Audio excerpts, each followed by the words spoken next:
रात के 2 बजे थे कि तभी अभी श्रुति ने आंखें खोली ही थी कि हाँ, ये बालकनी का दरवाजा कौन खटखटा रहा है? श्रुति ने डरते डरते बालकनी का दरवाजा खोल दिया, पर बाहर कोई नहीं था। श्रुति को यह बात काफी अजीब लगी। वो भी बालकनी से इधर उधर देख ही रही थी कि उसकी नजर नीचे खड़ी एसयूवी पर गई और न जाने क्यों वो उसे बस एक टक देखने लगी। और तभी श्रुति। हाँ? कौन है? पीछे कोई नहीं था और इससे पहले कि श्रुति कुछ समझ पाती, उसके फोन में किसी का मैसेज आया। हाँ? मैसेज उसके पति सिद्धार्थ का था। नीचे आओ, गाड़ी के अंदर। हाँ? ये क्या मजाक है? कौन हो तुम? जल्दी आओ, मैं तुम्हारा इंतजार कर रहा हूं। What nonsense?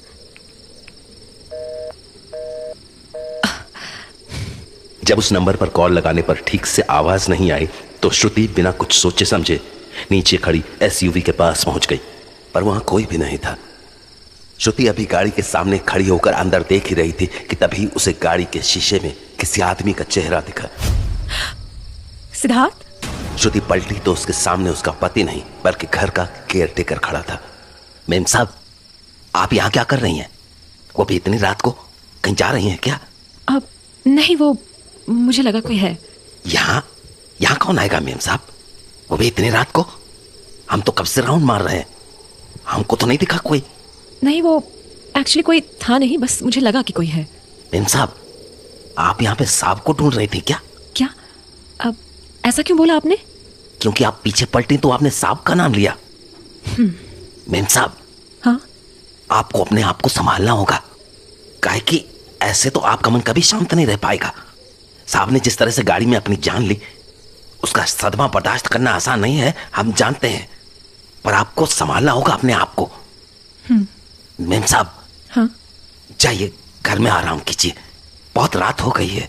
अब हाँ, आप जाओ, मैं थोड़ी देर में चली जाऊंगी। पर मेम, मैंने कहा ना मैं चली जाऊंगी, आप जाओ प्लीज। जी।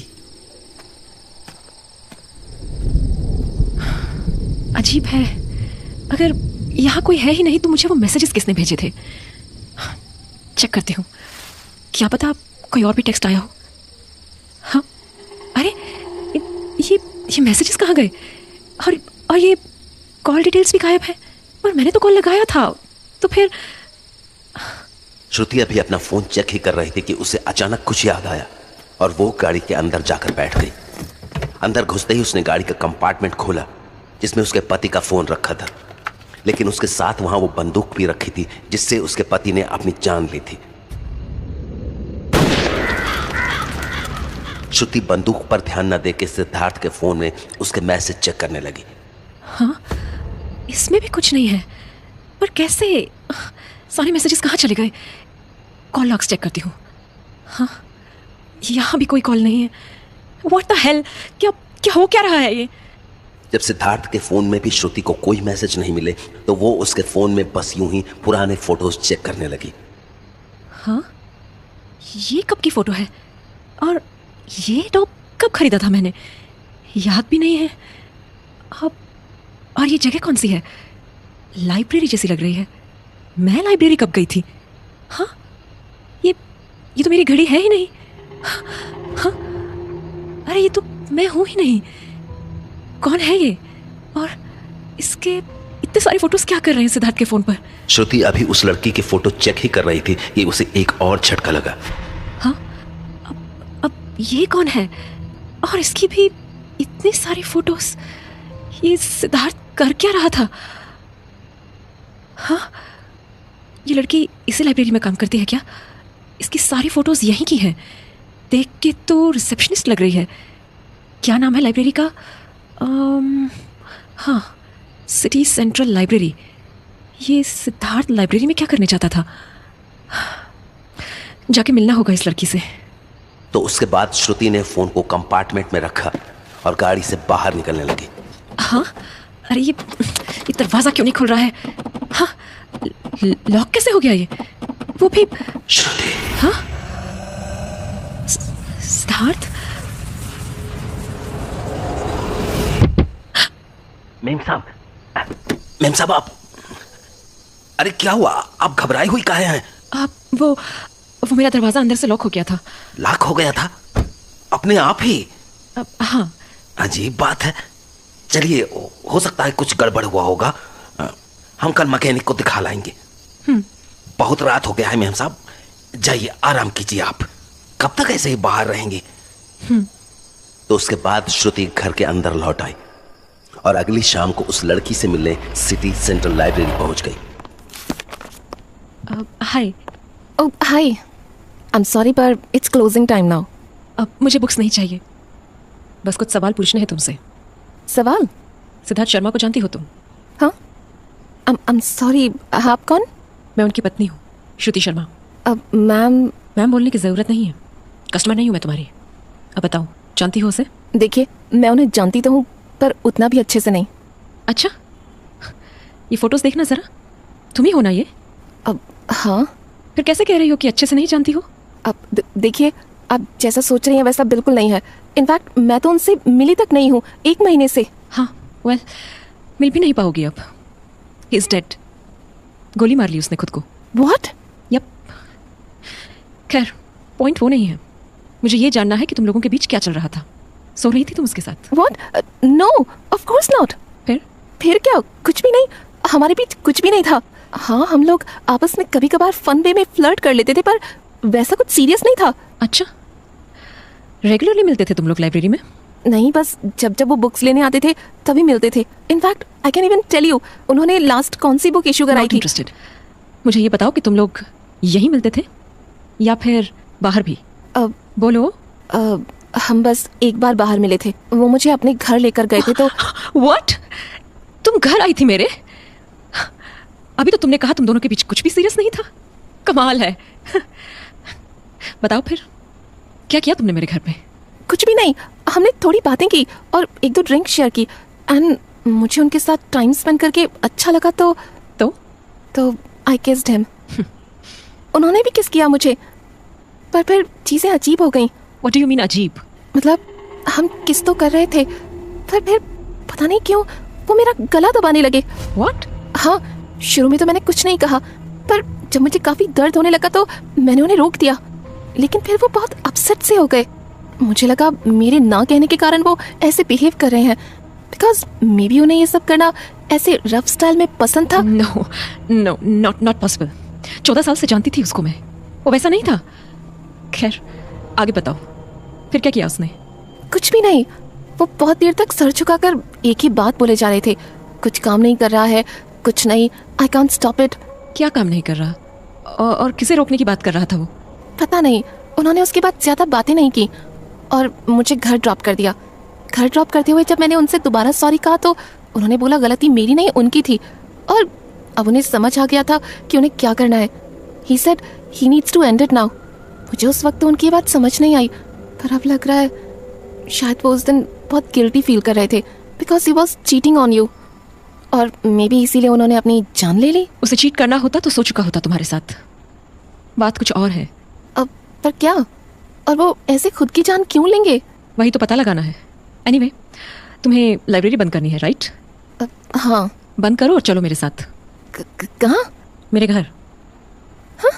अरे घबराओ मत, जान से नहीं मारूंगी तुम्हें, बस कुछ सवाल हैं मन में जिन्हें ढूंढने में मुझे तुम्हारी मदद चाहिए। और वैसे भी तुमने ही कहा ना सिद्धार्थ ने तुम्हारी बुक नहीं लौटाई है, तो वो भी ले लेना। निशा पहले तो हिचकिचाई, पर फिर न जाने क्यों वो श्रुति को मना नहीं कर पाई और उसके साथ उसके घर जाने के लिए निकल पड़ी। अभी गाड़ी थोड़ी ही दूर बढ़ी थी कि श्रुति बोली, अभी तुम क्या कह रही थी कि सिद्धार्थ ने गिल्ट में आकर अपनी जान ले ली होगी? अब मैं वो तुम्हारे सामने वाले कंपार्टमेंट में एक पेपर पे कुछ लिखा है, एक बार पढ़ना उसे। ओके। उस कमरे में कोई है, पर वो तुम्हारे पीछे नहीं आएगा। ये क्या है? सिद्धार्थ का सुसाइड नोट। इसे पढ़ के लगता है कि उसने गिल्ट में आके सुसाइड किया है? नहीं, मुझे इसका मतलब भी समझ में नहीं आ रहा है। समझना आसान भी नहीं है, मुझे भी बहुत वक्त लगा था, पर फिर थोड़ा थोड़ा समझ में आने लगा। क्या? बताती हूँ, पर उससे पहले एक कहानी सुनाती हूँ तुम्हें। मेरी कहानी। 4 साल पहले मेरा एक बहुत ही बुरा एक्सीडेंट हुआ था, इतना बुरा कि मेरे दिल ने 13 मिनट तक धड़कना बंद कर दिया था। Basically I was dead. पर फिर थैंक्स टू द डॉक्टर्स मैं जिंदा बच गई। ये ऐसे भी कह सकती हो कि वापस जिंदा हो गई। उस एक्सीडेंट के बाद जब मैं ठीक हुई तो मुझसे लोग बार बार एक ही सवाल करते थे कि उन 13 मिनटों में मुझे आखिर कैसा महसूस हुआ, और मैं सबको यही बताती कि मैंने अपने आप को एक कमरे की चौखट के बाहर खड़े देखा था। कमरा? कैसा कमरा? पता नहीं, उस कमरे में अंधेरे के सिवाय कुछ भी नहीं था। खैर, उस एक्सीडेंट के बाद से मेरे साथ अजीब चीजें होने लगी, जैसे रात को डरावने सपने आना या किसी की आवाज़ सुनाई देना। जब मैंने ये बातें सिद्धार्थ को बताई तो उसने यही कहा कि मे बी मुझे उस एक्सीडेंट से गहरा सदमा लगा है और शायद इसीलिए मेरे मन में ऐसी इमेजिनेशंस चलती रहती हैं। उसने सजेस्ट किया कि अगर हम इस बारे में खुलकर बात करेंगे तो शायद ये प्रॉब्लम सोल्व हो जाए। बट हम जब भी बात करने बैठते थे एक ही सवाल पर आकर अटक जाया करते। कौन सा सवाल? यही कि जिस कमरे की चौखट पर मैंने खुद को खड़ा देखा था, उस कमरे में आखिर था क्या? क्योंकि सिद्धार्थ कभी मेरी बात मानता ही नहीं था कि मैंने उस कमरे में सिर्फ अंधेरा देखा था। शायद उसको हमेशा लगता था कि उस कमरे में अंधेरे के सिवाय भी कोई था। खैर, ना मैंने अपनी जिद छोड़ी और ना ही उसने। And now he is dead. So अब तो डिबेट भी नहीं कर सकती उसके साथ। बट एनीवे, पॉइंट ये है कि मेरी इस कहानी को सुनने के बाद अगर तुम उस सुसाइड नोट को वापस पढ़ोगी तो शायद तुम्हें भी बात थोड़ी बहुत समझ में आने लगेगी, राइट? अब उस कमरे में कोई है पर वो तुम्हारे पीछे नहीं आएगा। तो सिद्धार्थ इस नोट में उस कमरे की बात कर रहे हैं जो आपने उस वक्त देखा था? शायद। यू नो, मैंने ये बात आपको पहले नहीं बताई बिकॉज मुझे रेलेवेंट नहीं लगी, पर आपकी कहानी सुनने के बाद आई फील ये भी इन सभी से कनेक्ट हो सकता है। एक्चुअली जब तक मैं सिद्धार्थ से लाइब्रेरी में मिलती रही तब तक तो सब ठीक था, पर जब मैं उनसे आपके घर पे मिली उसके बाद से मुझे भी अजीब से सपने आने लगे। I don't know what it means but it was weird. और सच कहूँ तो मुझे तो आपके घर में भी अजीब सी वाइब्स आई थी, जैसे वहाँ किसी और की भी प्रेजेंस हो। इसलिए भी मैं आपके घर जाने से हिचकिचा रही थी क्योंकि मुझे वो घर काफी अजीब सा लगा था। ये लो, आ गया वो अजीब घर। हाँ, पर मैं तो यहाँ कभी आई ही नहीं। व्हाट? हाँ, हम तो इस सामने वाले पुल को क्रॉस करके उस घर पे गए थे। पर पुल के उस पार तो बस जंगल है। आर यू श्योर तुम यही पुल क्रॉस करके गई थी? यस आई एम श्योर, वो घर जंगल के अंदर ही था। तो निशा के कहने पर श्रुति ने गाड़ी पुल की ओर मोड़ दी और कुछ ही देर में वो जंगल वाले घर के सामने खड़े थे। मुझे पता भी नहीं था कि यहाँ कोई घर है। सिद्धार्थ तुम्हें यही लाया था, राइट? अब हाँ, पर तब ये घर जला हुआ नहीं था। पता नहीं सिद्धार्थ ने मुझे इस घर के बारे में क्यों नहीं बताया। इतना कह के श्रुति घर के अंदर चली गई और उसके पीछे पीछे निशा भी। अंदर घर की दीवारें आग के कारण काली पड़ चुकी थी। तभी श्रुति ने कुछ नोटिस किया। ये घर तो बहुत हद तक मेरे ही घर जैसा है। हाँ, और ये कमरे के बीचों बीच गुड़िया क्यों टंगी है? ये सिद्धार्थ यहाँ क्या कर रहा था? जब तुम यहाँ आई थी तभी ये गुड़िया यहीं टंगी थी क्या? मुझे ध्यान तो नहीं है, पर ये गुड़िया नॉर्मल तो बिल्कुल नहीं है। हाँ, वो तो मुझे भी दिख रहा है। नो यू डोंट अंडरस्टैंड, ये कुछ और है। What do you mean? दरअसल मैंने ऐसी चीज़ों के बारे में पढ़ा है। ऐसी लकड़ी की गुड़िया बनाकर घर में टांगने की विधि अक्सर स्पिरिट्स या डीमंस को कंफ्यूज करने के लिए की जाती है। स्पिरिट्स या डीमंस? विधि? क्या बोल रही हो तुम? हाँ, ये सब तंत्र विद्या का ही हिस्सा है। तंत्र विद्या? यू आर सेइंग सिद्धार्थ तंत्र विद्या जानता था? देख के तो वही लग रहा है। अरे पर कैसे? मैं तो सिद्धार्थ को इतने सालों से जानती थी, उसने तो कभी इन चीजों के बारे में कोई बात नहीं की। हाँ, हो सकता है उन्होंने ये सब लाइब्रेरी की बुक से सीखा हो। हाँ, सिद्धार्थ लाइब्रेरी से इन सब चीजों से रिलेटेड बुक्स लेकर जाता था। हाँ, पर वो हमेशा उन्हें लौटाते हुए ये कहते थे कि वो उनके मतलब की नहीं है। इनफैक्ट अब तक एक ही बुक है जो उन्होंने नहीं लौटाई, अघोर शास्त्र। मैंने उनसे लौटाने को कहा भी था तो ही सेड बहुत दिनों बाद कुछ काम का मिला है, कुछ दिन में लौटाऊंगा। लाइब्रेरी में तुम उसी बुक की बात कर रही थी? हाँ। उसके बाद वो दोनों वहां ज्यादा देर नहीं रुके और पुल पार करके इस ओर चले आए। पर अभी श्रुति ने गाड़ी रोकी ही थी कि केयरटेकर खिड़की के पास आ गया। अरे मेम साहब, आप वहां जंगल में क्या करने गई थी? वो जगह ठीक नहीं है। न जाने कौन कौन से जंगली जानवर घूमते हैं उधर, कहीं कुछ हो जाता तो। इतना परेशान होने की जरूरत नहीं है, मैं ठीक हूँ। और निशा, अबाउट दैट बुक, मैं तुम्हें वो बुक बाद में लौटाती हूँ। एनीवे, रात हो रही है, काका तुम्हें घर छोड़ देंगे। एंड थैंक्स हेल्प करने के लिए। तो उसके बाद जहां केयरटेकर निशा को छोड़ने चला गया, वहीं श्रुति सिद्धार्थ के स्टडी रूम में उसकी किताब ढूंढने लगी और थोड़ी ही छानबीन के बाद उसे वो किताब मिल भी गई। अघोर शास्त्र पाठ 7 मृत्यु को भ्रमित करने की विधि। पुरानी मान्यताओं के अनुसार अगर कोई मनुष्य असामान्य रूप से मृत्यु से बच निकलता है तो मृत्यु उसे भूलती नहीं, वो किसी न किसी समय लौटकर आती है। परंतु कुछ तांत्रिक परंपराओं में ये माना जाता है कि मृत्यु को कुछ समय के लिए भ्रमित किया जा सकता है। इसके लिए साधक को अपने ही घर जैसा एक दूसरा घर बनाना होता है, लेकिन उसकी बनावट उल्टी होती है ताकि वो घर असली घर का उल्टा रूप लगे। हाँ, वो जंगल वाला घर भी तो हमारे घर जैसा ही था। मतलब सिद्धार्थ ने जानबूझकर वैसा घर बनाया था। हाँ, ये कागज क्या है? ये तो हमारे ही घर का नक्शा है और इसके ठीक बगल में ये उल्टा नक्शा। लेकिन केवल ऐसा घर बनाना पर्याप्त नहीं होता। इस विधि को पूरा करने के लिए एक ऐसे इंसान की बलि दी जाती है जो उम्र, कद काठी और देखने में मिलता जुलता सा हो।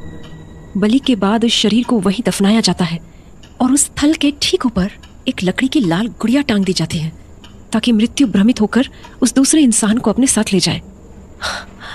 लकड़ी की लाल गुड़िया, यही तो टंगी हुई थी उस घर में। मतलब सिद्धार्थ ये सब विधि सच में कर रहा था और वो निशा को भी उस घर में इसीलिए लेकर गया था ताकि वो उसे ओह गॉड। पर फिर जब निशा ने उसे रोका तो उसने ये क्यों कहा कि कुछ काम नहीं कर रहा है? हाँ हाँ काका, क्या हुआ? वो चाबी देनी थी। अच्छा सुनो, ये आप मुझे पुल के पार जाने से रोक क्यों रहे थे? अरे वो उधर बहुत जंगल है ना मेम साहब, इसीलिए। अच्छा हाँ मेम साहब, अब न जाने कौन कौन से जंगली जानवर होंगे उधर, कहीं आपको कुछ हो गया तो। आपको मेरी चिंता है या अपने साहब की? हाँ जी। जंगल वाले घर के बारे में जानते हो ना आप? हाँ, घर? कौन सा घर मेम साहब? काका, अब इस वफादारी का इनाम नहीं मिलना है आपको। सिद्धार्थ मर चुका है। अच्छा होगा आप मुझे सच सच जवाब दे दें। जानते हैं ना आप उस घर के बारे में? जी मेम साहब। कब से? हो गया कुछ टाइम मेम साहब। हम साहब को उस घर में काफी बार जाते हुए देखते थे। बस सिद्धार्थ को ही देखा था वहां जाते हुए या किसी और को भी? मेम साहब, साहब के साथ एक बार एक लड़की भी दिखी थी। मुझे क्यों नहीं बताया आपने? साहब ने मना किया था। उन्होंने बोला था कि वो जो कर रहे हैं आपकी भलाई के लिए कर रहे हैं। एक बात बताओ, जिसे अभी आप ड्रॉप करके आए हो वही दिखी थी ना सिद्धार्थ के साथ? नहीं मेम साहब, वो तो नहीं थी। हैं? फिर कौन थी? पता नहीं मेम साहब, हम नाम नहीं जानते हैं उनका। कितने दिन पहले की बात है ये? 5-6 महीने पहले। अच्छा, ये 5-6 महीने पहले सिद्धार्थ किसको लाया होगा यहाँ? एक मिनट, जरा ये फोटो देखना। ये थी क्या? हाँ मेम साहब, यही थी। Oh shit, oh no. क्या हुआ मेम साहब? कुछ नहीं, आप जाओ। दरवाजा बंद करते ही श्रुति को किताब में लिखी लाइन्स याद आई। बलि के बाद शरीर को वहीं दफनाया जाता है और उस स्थल के ठीक ऊपर एक लकड़ी की लाल गुड़िया टांग दी जाती है। ओह गॉड, मतलब सिद्धार्थ ने वो गुड़िया वहां इसलिए टांगी थी क्योंकि उसने ऑलरेडी किसी को। श्रुति सब कुछ समझ तो गई थी, पर फिर भी उसका मन ये मानने को तैयार नहीं था कि उसका पति सिद्धार्थ इस हद तक जा सकता था। इसलिए वो सीधी उस जंगल वाले घर में जा पहुंची। ये गुड़िया यहाँ लटकी हुई है, मतलब इसके नीचे। ये क्या है? ये तो किसी तहखाने का दरवाजा लगता है। श्रुति ने घबराते हुए दरवाजा खोला तो अंदर उसी लड़की की लाश सड़ रही थी जिसकी फोटो श्रुति ने सिद्धार्थ के फोन में देखी थी। इससे पहले कि श्रुति अपने आप को संभाल पाती, उसका फोन बज उठा। सिद्धार्थ? हेलो श्रुति।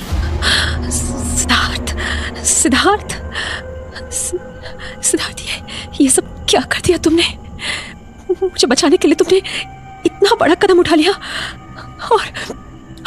और फिर खुद की जान ले ली। क्यों सिद्धार्थ, क्यों? श्रुति, मैं तुम्हारे सारे सवालों का जवाब दूंगा, पर उसके लिए तुम्हें मेरे पास आना होगा। तुम्हारे पास आना होगा? कैसे? तुम अभी अपनी गाड़ी में आओ। गाड़ी? सिद्धार्थ, हेलो। उसके बाद श्रुति ने आव देखा न ताव और वो भागी भागी अपनी गाड़ी में जाकर बैठ गई। सिद्धार्थ, मैं आ गई। कहाँ हो तुम? हाँ, ये गाड़ी कैसे ऑन हो गई? श्रुति, सिद्धार्थ, सिद्धार्थ, अब तो बताओ, आखिर क्यों मार डाला तुमने खुद को? हाँ, एक तरफ तुमने मुझे बचाने के लिए इतना कुछ किया और दूसरी तरफ अपनी ही जान दे दी। क्यों सिद्धार्थ, क्यों मार डाला तुमने खुद को? थक गया था। थक गए थे? क्यों? तुम्हें बचाते बचाते थक गया था। पर किससे बचा रहे थे तुम मुझे? उसी से जो उस डार्क रूम में बैठा था। कौन है वहां पे? पता नहीं कौन है, पर वो तुम्हें मारना चाहता है। क्या? वो मुझे क्यों मारना चाहता है? क्योंकि 4 साल पहले तुम उसके चौखट से उल्टे पांव लौट आई थी। What? क्या मतलब? याद है वो 13 मिनट जब तुम्हें वो डार्क रूम दिखा था? हाँ। उस रोज तुमने अपनी मौत को ही धोखा दिया था। तो इसलिए वो मेरे पीछे पड़ा है और इसलिए तुम मुझे बचाने की कोशिशें कर रहे थे? हाँ। अरे पर इससे तुम्हारी मौत का क्या लेना देना सिद्धार्थ? मौत आनी थी तो मुझे आ ही जाती। तुमने अपनी जान क्यों दे दी? क्या तुम्हारी मौत के बाद वो मेरे पीछे नहीं आएगा? आएगा, पर तुम्हारी मौत के बाद नहीं आएगा। ये सब तुम्हारी मौत के बाद ही खत्म होगा Shruti. Oh my god, I can't believe, बस मेरी वजह से 2 लोगों की जानें चली गई। इससे अच्छा तो मैं उसी दिन मर गई होती। इनफैक्ट मुझे पता है अब मुझे क्या करना है। मेरी वजह से अब किसी और की जान नहीं जाएगी। मैं खुद को ही खत्म कर लूंगी।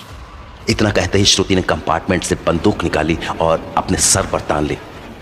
श्रुति आंखें बंद किए खुद को तैयार ही कर रही थी कि उस कमरे में कोई है, पर वो तुम्हारे पीछे नहीं आएगा।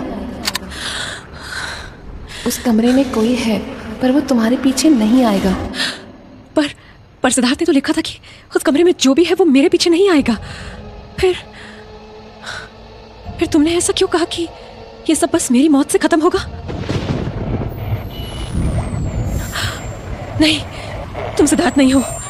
तुम सिद्धार्थ नहीं हो सकते। सिद्धार्थ मुझे कभी मरने के लिए मजबूर नहीं करेगा। उल्टा वो मुझे बचाना चाहता था। तुम सिद्धार्थ बिल्कुल नहीं हो सकते। कौन हो तुम? बोलो, कौन हो तुम? वही जिसके बारे में सिद्धार्थ ने तुम्हें अपने सुसाइड नोट में बताया था, पर उसका अंदाजा गलत था कि मैं तुम्हारे पीछे नहीं आऊंगा।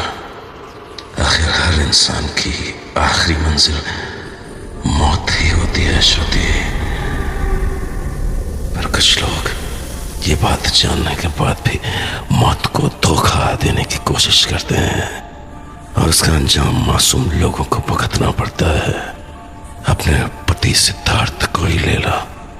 तुम्हें बचाने के लिए उसने क्या नहीं किया। उल्टा घर बनाया, उस लड़की की बलि दी, यहां तक कि अपनी जान भी दे दी, इस उम्मीद में कि उसकी जान लेने के बाद मैं तुम्हारा पीछा छोड़ दूंगा। पर क्या कोई फायदा हुआ? नहीं ना। देखो, तुम आज फिर उसी चौखट पर आकर खड़ी हो गई हो।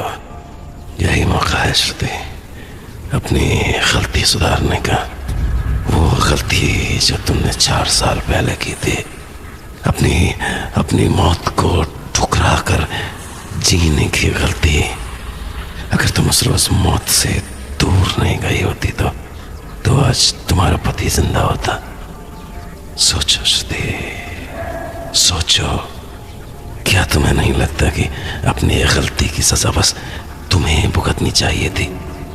आखिर कब तक तुम अपनी मौत से भागती फिरोगी? कब तक?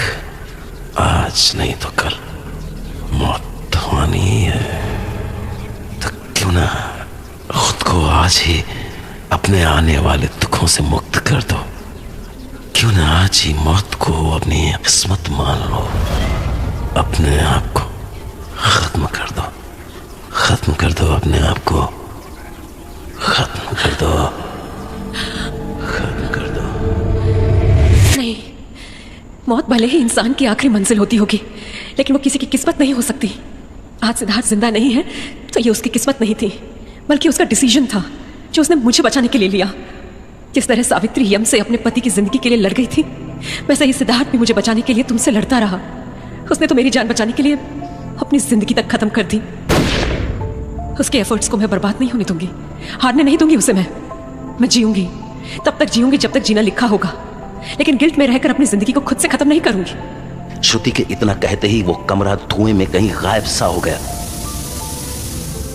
उसने आंखें खोली तो वो कार में अपने हाथों में बंदूक लिए बैठी थी और उसकी खिड़की पर केयरटेकर जोर जोर से हाथ मारे जा रहा था। श्रुति ने उस बंदूक को कंपार्टमेंट में रखा और वहां से सुसाइड नोट निकालकर गाड़ी से बाहर निकल गई। मेम साहब, क्या कर रही थी आप ठीक तो हैं? काका, आप फिक्र मत करो, अब मैं बिल्कुल ठीक हूं। Thank you.